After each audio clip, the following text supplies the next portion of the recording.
Yeah, one of the highlights of 2025 so far was Sindarov picking Hikaru Nakamura as an opponent very bravely on the freestyle chess tour and going on to defeat him in speed playoffs. He's nearly half Hikaru's age, 19 years old versus 37 years old here. I think my back just cracked hearing you say that. My goodness. Yeah, this is amazing. I mean, Hikaru Nakamura in the house, watching him here play the teen sensation, you know, part of the Uzbekistan young golden generation Sindarov. He was part of the Olympic gold medal winning team. And as David was earlier pointing out, Sindarov has already handed Hikaru an L earlier this year in a big quarterfinal matchup. He knows he's done it before. I think he was being a bit modest there in that pre-game interview, playing against the best. But he did pick Hikaru as an opponent as well. Went on to prove that pick. Can he do it again? Or will this be the grudge match that Hikaru's been waiting for? I think it could well be a grudge match. Because look, at the end of the day, we have so many storylines where it is sensation versus experience. We have to remember, Hikaru's kind of both right now.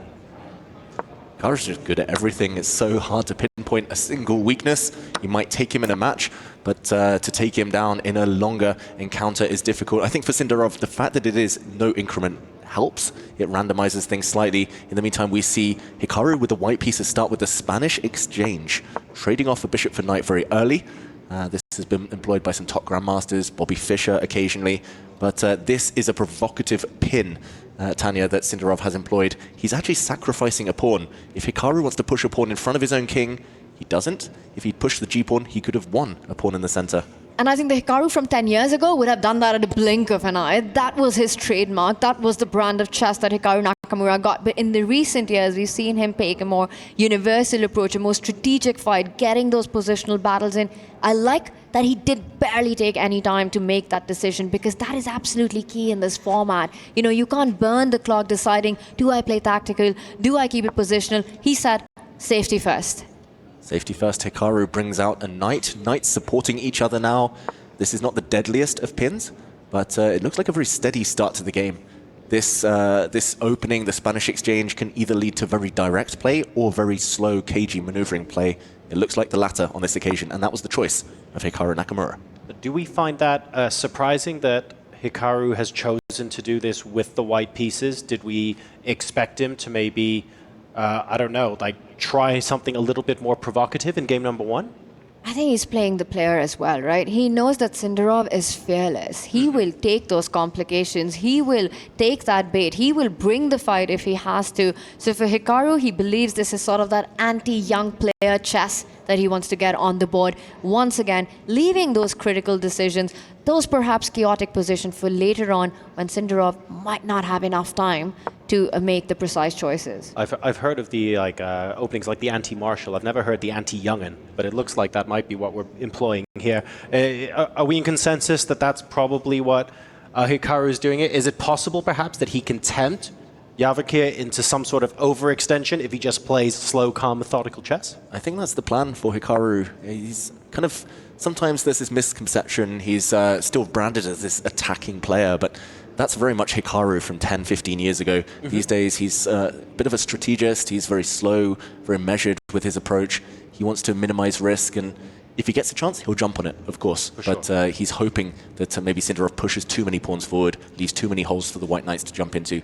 Still early days here, though, of course. When we speak of Hikaru, the two biggest trends that come to my mind are his tactical speed, the pace on the clock, more than the pace on the board. For sure. And the second is just his resourcefulness, just incredible resilience on the board. So the long fights do suit Nakamura in this battle of experience versus ambition. And to your point, you know, the anti-young player chess, a term coined by none other than the world #1, Hikaru's good friend Magnus Carlsen. Yes, exactly. And I think you bring up a really good point there, Tanya, in that maybe Magnus has a great reputation at being able to, you know, grind any player down.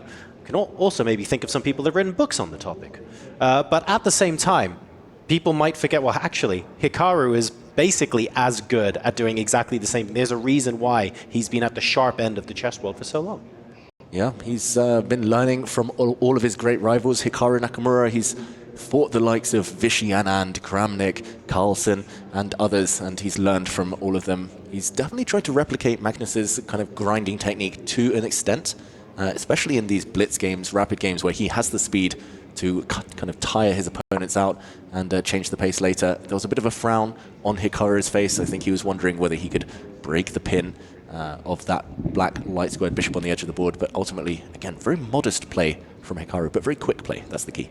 Well, he is trying to make it fun on that left flank. This last move does hint at the b-pawn moving 2 steps forward and creating some tension, which now has been stopped by Javokhir Sindarov, so making sure that Hikaru doesn't get the b4 plan in. The first imbalances are already there, right? Black does have the bishop pair. Javokhir Sindarov with that long-term gain, but the dark squared bishop, what bishop am I talking about? That looks like a big pawn on the board, sort of blocked with its own army. But eventually, one of the pawns moving forward will open up the diagonal. I'll also point out a weakness in Hikaru's camp, the d3 pawn, something to always think about with the queen and the rook potentially lining up on the d file for Javokhir. So are we saying then that the d3 pawn, the weakness for white here, potentially you've got Javokhir saying, well, look, my dark squared bishop is sat behind a couple of pawns, and that's because if you ever choose to push this, you're unleashing my minor pieces and allowing me very naturally to get my pieces onto better squares.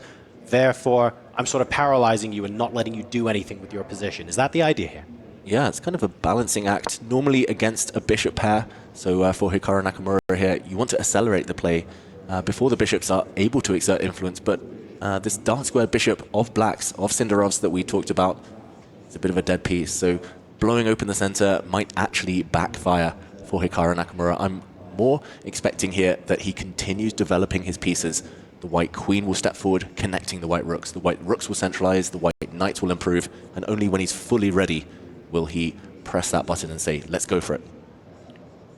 And potentially, speaking of let's go for it, one of the plans that Javokhir has in mind in return for that, and wow, before any of that happens, he goes for the idea, John, that you earlier pointed out, d4, but again, you're opening up the diagonals, you're opening up the lines for your opponent's bishops. This is a double-edged sword. Yeah, maybe that's why Hikaru kind of did the head bob. He's like side to side. Well, it's not great, but it's not that bad either. Ultimately, the black king hasn't yet castled. I think that was the kind of trigger for him. He thought the black king in the middle, let's try and go for it. And Sindarov here has to decide himself whether to trade off pawns, allowing the white queen into the center, or whether to get the king castled as soon as possible. I quite like it actually from Hikaru. Now, if black takes the pawn here, of course, white can take back with a knight, a bishop, or a queen. Positionally, what are we looking at in the short to medium term here for white? I actually like all 3 options, and I would be very tempted to even get my knight into the game, into the center of the board. The bishop has its own pros. You might be looking at the e-pawn moving forward next, and David's point of getting the queen centralized.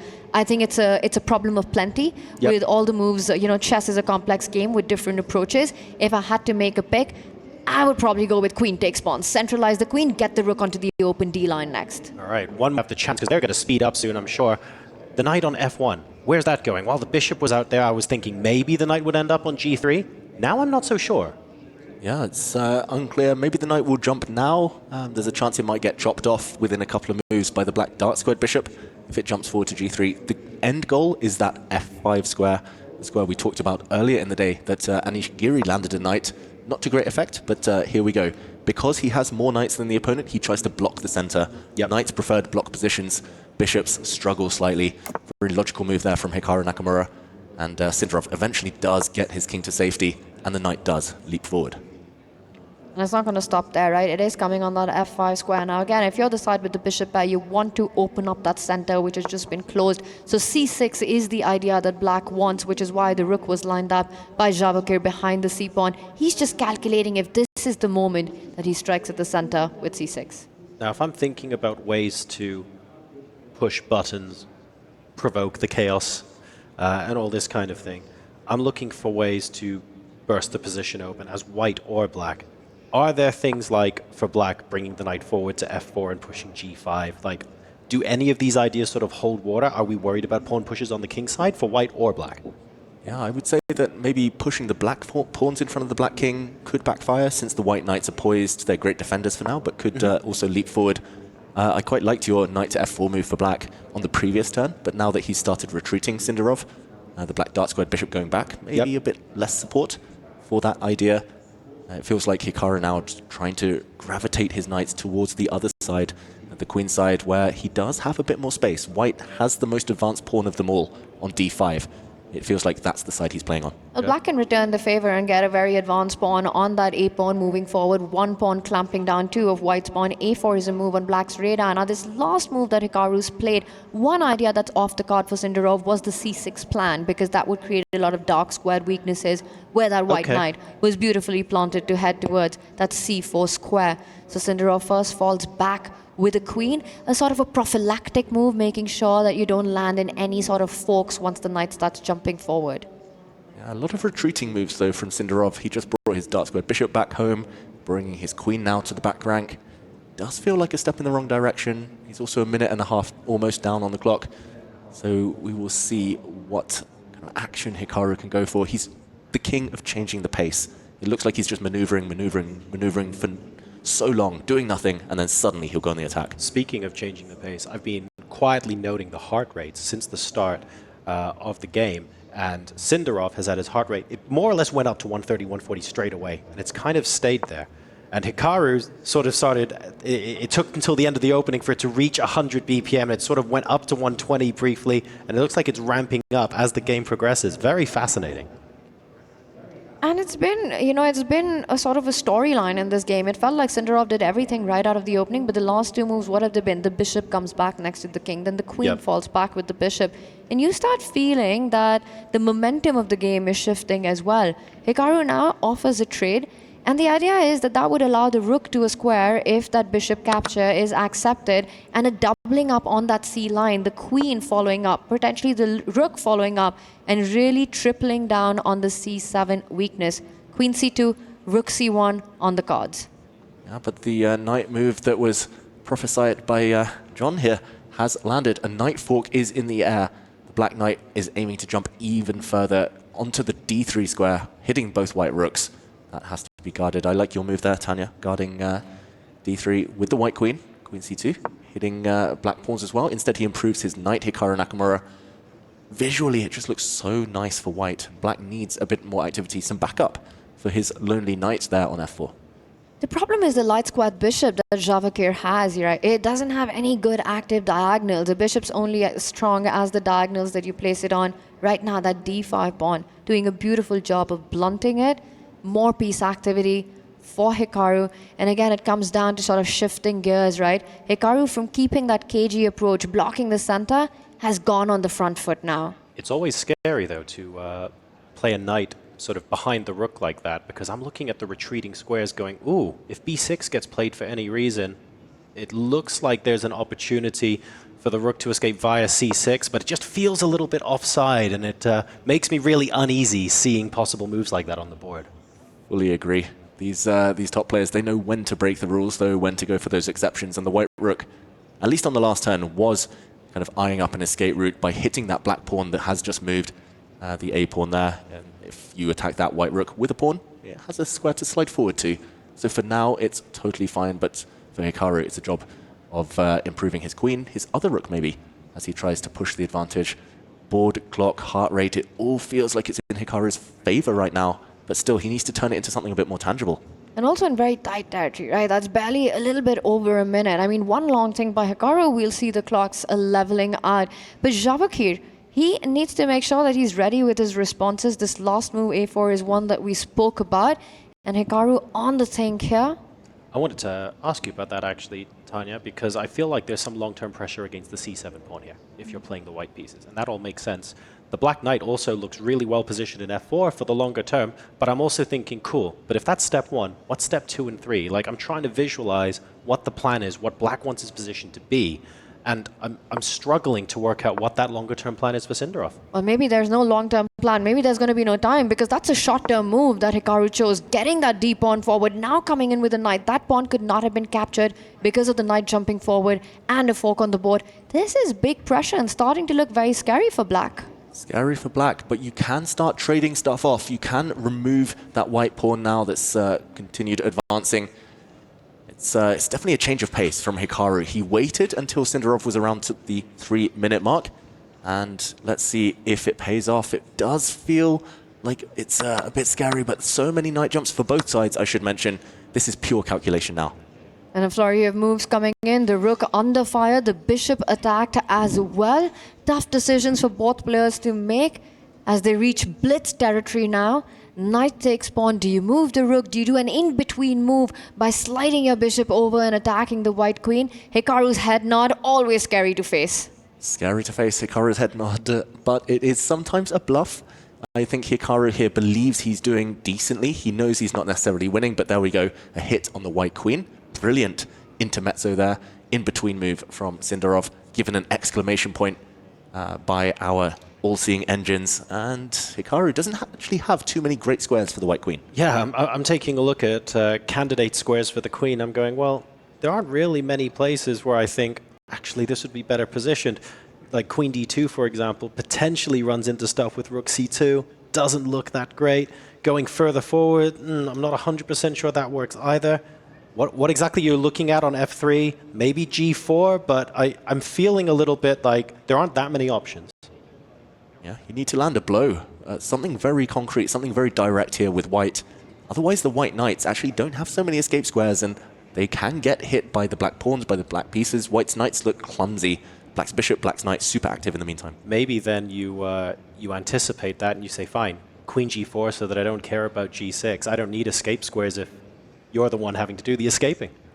Yeah, also lines up some potential checks with the white knights due to the black g7 pawn being pinned. That's the move Hikaru wants to play, but suddenly he's tanked. He's lost most of his time advantage. It's going to become a race to the finish line now. And queen g4 is sort of the hand move. You play it in 10 seconds. He reaches out the mouse. Well, I want to say the mouse move in this case. I think he's ready, but he hesitates. So unsure about it. What Hikaru's trying to understand is there a follow-up to this devastating-looking move? And perhaps realizing there wasn't an attack to play for, he does put it on a slightly cautious approach. I want to say queen g4 was extremely tempting in that position. Yeah, and the black rook saves itself. Could maybe have gone more active, but Sindarov plays a very natural move, defending a pawn, defending his 7th rank as well. Hikaru needs to get that black knight out of his grill here. He needs to kick it away somehow, but no real way of doing it without losing a pawn himself. A big threat for black as well, to kick away the white knight from f5. The only reason that explains why Hikaru chose the f3 instead of the g4 square is that it stops the black knight from coming further into the camp. Knight d3 was prevented by Hikaru with this last move, so taking control of some key squares there. But this is the scary part, right? Hikaru spent so much time coming up with queen f3, and then again took a few seconds before he retreated with that knight, and now he's the one with less time on the clock. Question mark move, though. That white queen is within forking distance. Watch out, the black knight might later land a check. In the meantime, a retreat from Hikaru forced and a shake of the head. He's not liking his position. He's down 10 seconds suddenly. This is a bullet game. It looks roughly level, at least visually, but Sindarov is the one with the momentum on his side. It does feel like if you compare this position, superficially to what was 5 moves ago, the white knights in really menacing positions, black not really able to do much about it because the queen could have come up to g4 and stuff like that. And you compare that position 4 or 5 moves ago to what it looks like now, it feels like the thread is being lost just a little bit. The biggest difference is the 0 to hero piece, and that's the light squared bishop on b3, taking away so many big squares. And Sindarov now improves the position of his queen. Finally, Hikaru kicks out the knight after the h3 pawn was defended, which reroutes itself. David, I have a feeling that Sindarov is feeling ambitious about his chances here. Sindarov thinks he's doing well. Sindarov wants to win this on the board, maybe even the clock. It's a huge time advantage for black. And this is getting extremely tense, and you can see it on Hikaru. He is feeling the pressure. His pieces, the lack of coordination, a big threat on the board. There's a fork coming in. Be careful. Watch out, Hikaru Nakamura. He defends it with his king. But a pawn drops. Sindarov now with the advantage. 1 pawn up, also 30 seconds up. Hikaru Nakamura needs to put on his speed here. Ooh, the white queen coming in with a check potentially. The white queen coming in with a check. That's the resource he's relying on for this move that Sindarov had planted. The knight jumping in now. The rook does defend. Hikaru Nakamura, known as the most resourceful player on the planet. He's got to put that cap on right now. He looks so frustrated a moment ago, Hikaru Nakamura. He keeps glancing up at the clock. Suddenly Sindarov, longest think he's had in a while. And the bar all in black side, pushing the f-pawn forward was apparently a winning move for Sindarov. Instead, trading queens, being a bit more conservative here. But he's still up on time, up that 1 pawn. And Hikaru just couldn't afford the queen trade. That would end up in a lost endgame. He tries to fight, he tries to keep the calculation going, the complications going, but I'd be scared for that queen, which is now being chased around the board. Ooh, that white queen almost trapped there as it stood, but resourceful from Hikaru Nakamura. That white knight near the black king now, the black rook a bit loose, everything hanging by a thread for both players. Hikaru jumping around with his knight, threat after threat. This is just going to be decided on the clock. This is blunder territory for both sides. And it's 30 seconds. It's almost a hyper bullet mode right now. That extra pawn doesn't matter. Look at the control that Hikaru has on the light squares. The queen and knight, a deadly combination. The queen's forced off the board right now. A close to winning ending for black. But does Javokhir have enough time? Yeah, he's turned it around on the clock. Hikaru Nakamura, those few seconds might be worth the pawn here, as black still with the material advantage, but losing control. Knight's jumping. It's going to be checks. Oh, it's anyone's game now. Under 20 seconds for Sindarov. This is a flagging game. He's got 10 seconds left, and that's it. He gets checkmated. Hikaru Nakamura does the unbelievable. Out of nowhere, mate on the board. Hikaru Nakamura, from a position that could be described as trying to find some sort of resource, pulls out the ultimate resource. Rook G4, checkmate. And out of nowhere, Hikaru Nakamura takes the win in game number 1. Now, a lot of players, a lot of viewers would say, oh, hang on a second, that could be construed as a bit lucky in a difficult position. I'm pretty sure he manufactured that and knew exactly what he was doing. That was experience playing a key role deciding that game. Here we see an action replay. It was black on the front foot, black with the extra pawn, but this final check, this final trap, landing Hikaru the win. And for Sindarov, it's heartbreak. He played so well, but he still couldn't get past his wily opponent. What a beast, Hikaru Nakamura. And what we saw in those last few moves in that game 1 is wintered Hikaru win. Just a complete swindle. You call it luck, well, you make your own luck on the chessboard. And that's what Hikaru did in game 1, on the back foot, on the defense for the most part. But again, his resilience, his resourcefulness, and he's the one who delivers a checkmate. And look, that result is all important now, because Hikaru Nakamura now just needs a draw from this game in order to advance into the winner's match in this group. And that's so important considering he was on the back foot, even losing for parts of that game. He now needs to, okay, let's play slow positional build-up. Not sure we need to go so explosive now. Advantage Nakamura. Exactly, and that plays into all of his strengths. Hikaru, he's Mr. Solid these days. He has so many gears. The previous game, he was in trouble, but mainly because he was trying to make things happen. He was trying to be a bit too creative, potentially, and Javokhir was able to counterattack. But here we see the Petrov defense, the opening of the tournament so far. It has appeared a few times, and that shows Hikaru's mood. Especially by the player who's got that match advantage, right? With the first game win, you want to keep the second game solid. And look at that, Javokhir chooses a response that does try to create an early imbalance, but Hikaru knows this opening. It was incredible to watch him in action in those last few moments. That just felt like a Hikaru Nakamura stream on, just the way he turned around game 1.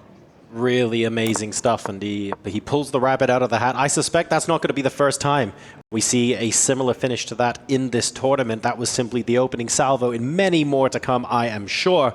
But right now, look at, he's back in the zone, he's bobbing his head, he's getting his head in the right place for game number 2, and that is the hallmark of a player who's so good at resetting. I think, correct me if I'm wrong, I feel like Hikaru holds the record for the number of Blitz wins in a row. Probably not just on chess.com, but other places as well. And frankly, his ability to reset after every game and just continue to crush his opponents is one of the hallmarks of why he's so good. Exactly, defeating dozens and dozens of grandmasters in a row. Not many are capable of that, even on 1 or 2 occasions, but Hikaru, he plays game after game after game, and that experience, that kind of muscle memory really pays off. This opening, meanwhile, we only saw a trade of 1 pawn. Sindarov doing a great job with white of keeping as much tension as possible, but Hikaru seems to know his stuff, seems to have studied this before, just judging by the speed with which he's been playing. Opening success for Hikaru, it feels like, Tanya. Javokhir also equally impressive, I want to say. Yes, opening success on the clock. You know, you also have developed all your pieces, but let's not forget the big takeaways for Javokhir. He was the one on the edge for the most part of game 1. He was the one putting pressure on as well. So he knows he has it in him to create those chances. And the last 2 moves, H-pawn moving up the board, the bishop sliding with the spin, a potential knight jump to G5. I think Javokhir's got tricks of his own. Hikaru, meanwhile, unfazed, simply retreats, unpins the queen. I want to ask you guys a little bit about that because, you know, we see the Petrov, okay, we're trying our best to be nice and positional, very, very solid, and then we chuck h4 in there. How normal is this? Are we raising eyebrows? Is this perfectly within theory?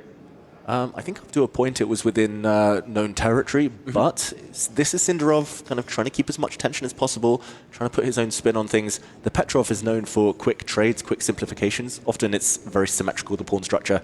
So although objectively it feels like Hikaru is doing decently, it feels like Sindarov has managed to create enough imbalance to be optimistic for the future. There was a bit of a frown on Hikaru's face there in the meantime, the white queen stepping forward, hitting one of the black pawns on the diagonal, but inviting black forward. Yeah, I'm going to ask the question. D3 is screaming at me right now. Is that the insta move you play here, Tanya? It is the insta move, but you know, social media didn't get anyone too far. And I'm just wondering if white wants to plant that queen to the center of the board. You go d3, you go queen e4 with a duo threat. You're attacking the h7 pawn. You're also threatening the c4 pawn. I think we're going to see this being played out. And the only way black can counter this resource is g6. It arrives. Hikaru Nakamura, it's like he's seen far into the future, David. Yeah, and playing very quickly, playing intuitively here, Hikaru. He blocks one of the attacks, hits the white bishop. I know the move Javokhir wants to play. He wants to sacrifice that bishop somehow, maybe even leave it on the square it's on. But ultimately, there are safer options. You can retreat it, you can trade it off for that black knight. The black king doesn't have too many defenses around it, and with the h-pawn marching, we have seen this type of thing lead to success for white before. But again, long-term, Hikaru doing great with the pass pawn sitting on d3. Short-term, Javokhir needs to land a knockout blow. Absolutely, and Hikaru bobbing his head. I think he agrees with everything that you just said right now, as Javokhir pins that pawn which was attacking the bishop, lines up the queen against the king. And this might be a good time for Hikaru to try and think of some trades that he can get going on the board with that d3 pawn planted so beautifully. Endgames would favor black. It is worth pointing that this looks hella scary if you're the black player right now, and white to an extent. You've got a protected pass pawn on d3 on one hand. On the other hand, you're thinking, hang on a second, those pawns in front of the king look like they could be seriously provoked with a move like h5. There's a lot of stuff to consider here, and h5 could still be on the cards, you know. Yeah, Hikaru trying to force some trades first, but definitely h5 is Javokhir Sindarov's plan. There was a trade of light squared bishops that alleviates some of the pressure. 3 is the magic number when it comes to attacking. White had a queen, bishop, and 2 knights. That was more than enough to overload the defenses. But now with that trade, it feels like less pressure. And the white queen is staring at a pawn on the 4th rank on c4, but then a black knight will jump out the way. Knight takes e5, discovered attack, black rooks, black knight, all hitting Her Majesty there. But definitely in the air. Always watch out for those tricks. One of the trades that I would think Javokhir wants to get on the board is get the bishops off the board. You know, you see for Hikaru's king camp, there are a lot of dark squared weaknesses. Yeah. So if Javokhir is able to get that defender bishop and then plant his knight on a beautiful f6 square via a route that's already available at the center of the board, that might give him the attacking possibility and the chances to go for Hikaru's king.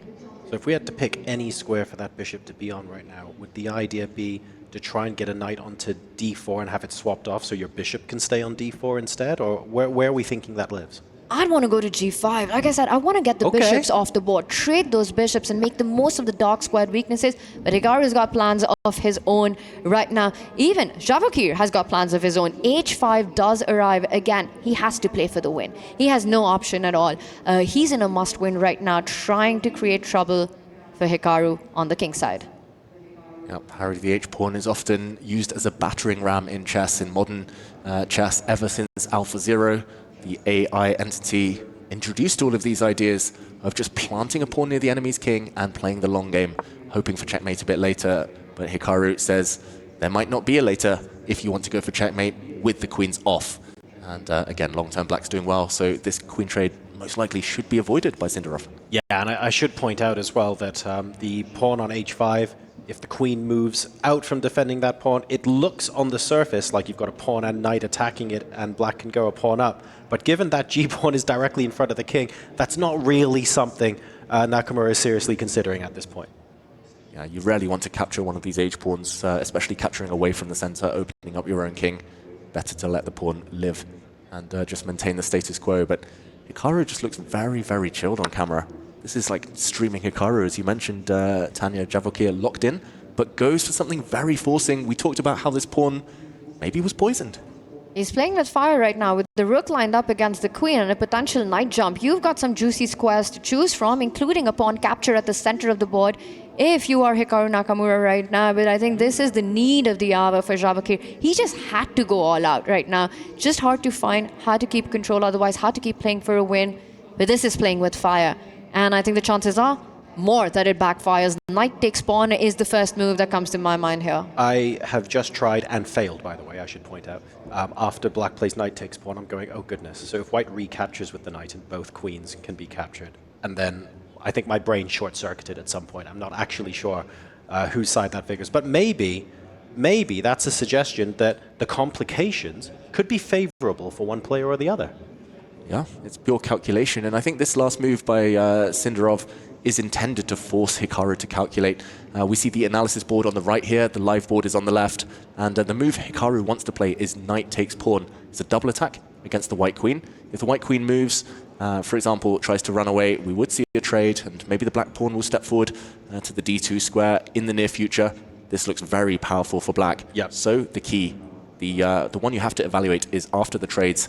Rook takes queen, knight takes queen. When the dust settles, does white have enough of an advantage here for Hikaru? Is he safe enough? Maybe this pawn is just a bit too far forward and could be corralled a bit later on. The alternative for Hikaru is to jump the knight the other way, hitting the white queen, and next move landing a knight fork. Oh, wow. This would lead to pure chaos.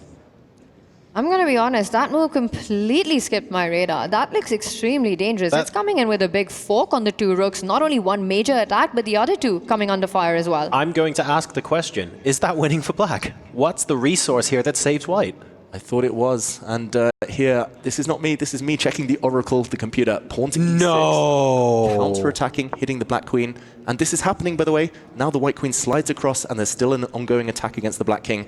This is far from over, but played by Hikaru Nakamura. He's going for the win now. But now Javokhir needs to find this move. Yeah, and it's not an easy spot. E6 going on the counter offense. If he doesn't find it, Hikaru Nakamura will be with the edge. Now, he has got a little bit of extra time, but we're talking 5 minutes, plays 5.5. So it's some time, but it's not a crazy amount of time. And when you're under this much pressure, having to find a move like that, that is wild.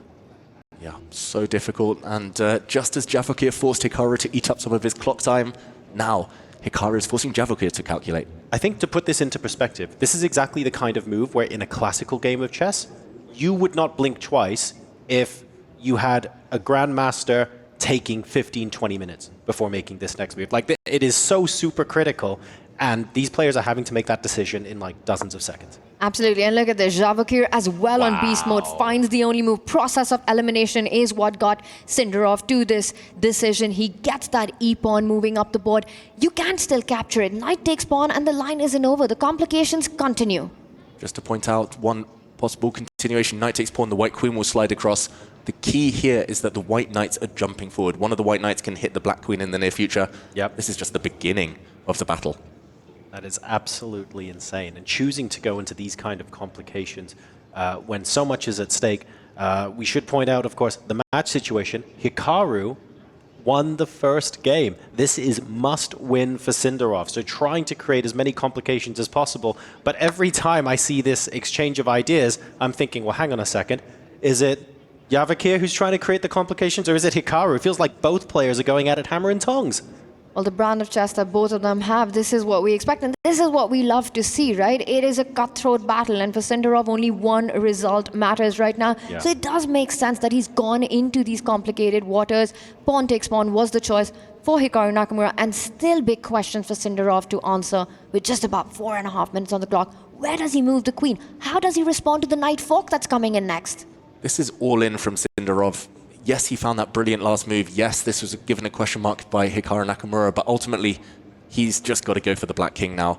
One of the two white rooks will fall. The black knight is going to jump into c2. You're just going to have to ignore the fact that those rooks are hanging, and time to go for that black king. It's got a knight around to defend, but other than that, the white queen, white knights, they could do some damage too.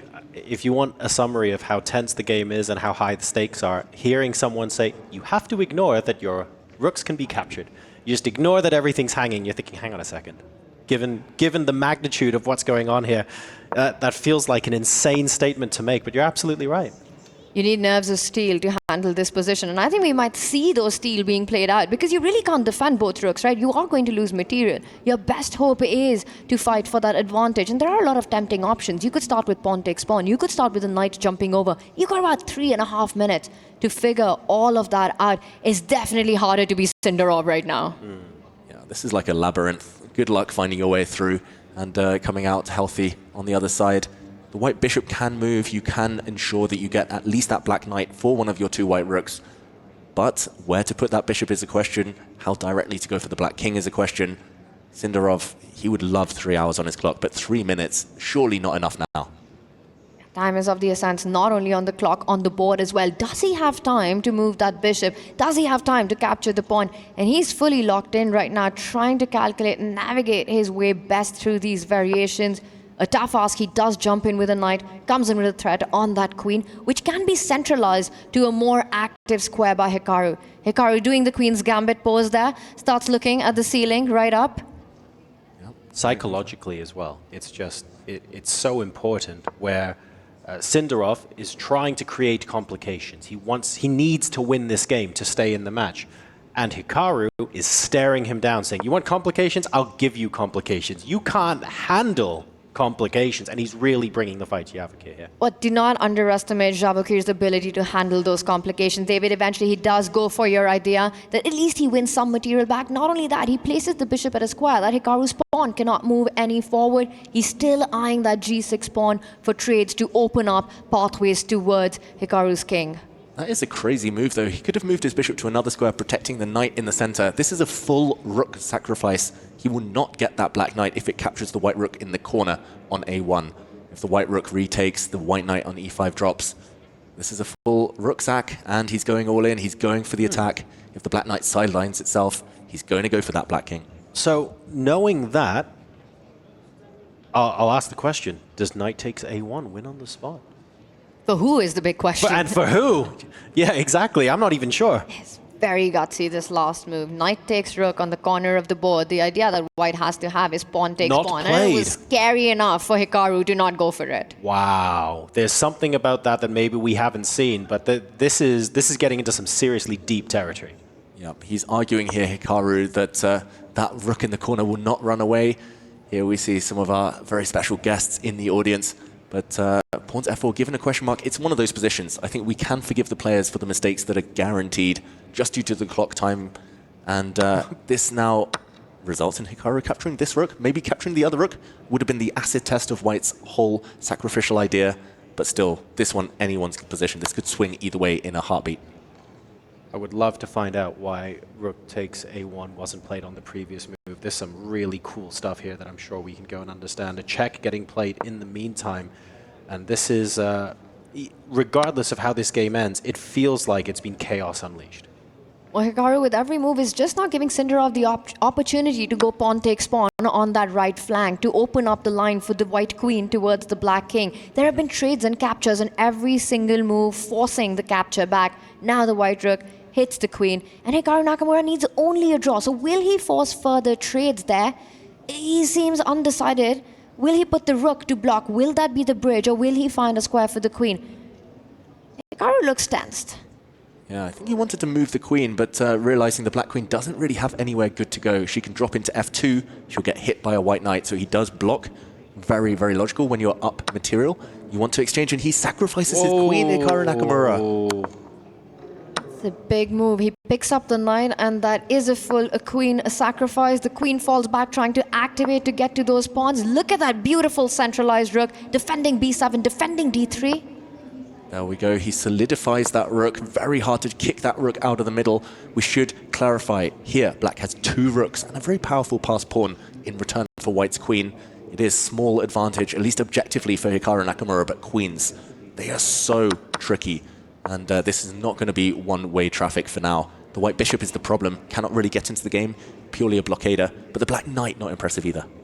And that's because of Hikaru's last move, right? Sindarov's last move, the G-pawn moving forward, taking away some jumps from that Black Knight from getting into the game. This is still anyone's game. Yes, the bar says that Hikaru is the one who's doing well right now, but if the queen is able to infiltrate with some devastating checks or get on those dark squares on the longest diagonal on the board, plant it on e5, get the bishop on c3, there are big ideas for Javokhir to play for. Meanwhile, Hikaru Nakamura wants a post for his knight. He runs away with his king. That does drop the g6 pawn, but if the white queen ever runs away, c4 is hanging. The black rooks would enter. If you could pick up the black rooks, put them anywhere near the white king, this is Hikaru Nakamura's game. But for now, it's very, very tense. And Hikaru is down on the clock. He's down 20 seconds. Javokhir needs to use that as a weapon.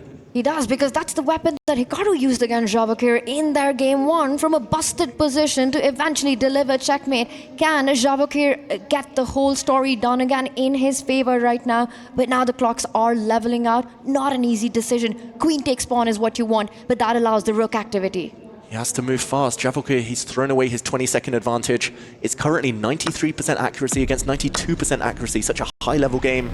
Javokhir going for it, trying to blow open the black king. This is great play from him, but did he spend too much time? Hikaru now 1 minute versus 1 minute. Can he hold it together? Hikaru can always hold it together, and we are in a bullet ballet right now. The rook's coming into the attack. There's a threat of a rook sliding onto the e2 square, coming in with a check. You could pick up the pawn on d3. Did Hikaru just miss that? He never misses anything. Wow, Javokhir didn't take that black pawn. A frown here from Hikaru Nakamura. Watch out, the black king is caught in a mating net. There are some back rank checkmate ideas. The white king now, only one way to go. Has to go back, otherwise it would have been mated itself. Do not take that bishop. The white queen will deliver a killer blow. Retreats this rook. Any checks now on the back rank can be blocked by the black rook. And if no check, then black just simply picks up that power pawn on g6 and no checkmate, thank you very much. This might be forcing a repetition with the rook going back and forth. A yo-yo dance between the rook and the queen. That's not good enough for Sindarov. He needs to win. He's down 1 point. The white queen goes a different direction, grabs a pawn, but now the black rooks coordinate and harry the h-pawn marching forward. Whose pawn is quickest? It's a pure race right now. I mean, it looks like it's going to be the h-pawn, right? Which comes in with a big check on that h1 square, assisted by the beautiful 2 black rooks as well, as Javokhir clears the squares for his own pawn to move up the board. Here we go. It's going to be checkmate on the board, potentially. Nope, he trades off queens. A new queen is born. And here, it's all about the clock. Sindarov down at 12 seconds. It's not enough. The white queen fighting a losing battle. And there we go. It's resignation from Sindarov. Hikaru with a fist pump. And by a scoreline of 2-0, but my God, what tense action over the board. Hikaru Nakamura for Team Falcons takes on a very successful match, 2-0 against Sindarov from Team Vitality, but not without its shares of ups and downs. The first win, getting the checkmate from a losing position at 1 point, and then what a grind. Queen for 2 rooks, imbalances all over the place in game number 2, but the pawn race is won by the player of the black pieces. Wow, 2-0. It could have been 2-0 the other way. Sindarov so close. Ultimately, the time scrambles. Just that extra millisecond of speed, giving Hikaru Nakamura the win. This guy just has this unique ability to piece together all these strengths that he has, playing on the clock, strategy, tactics, all of it together, and it worked to perfection in this one. 2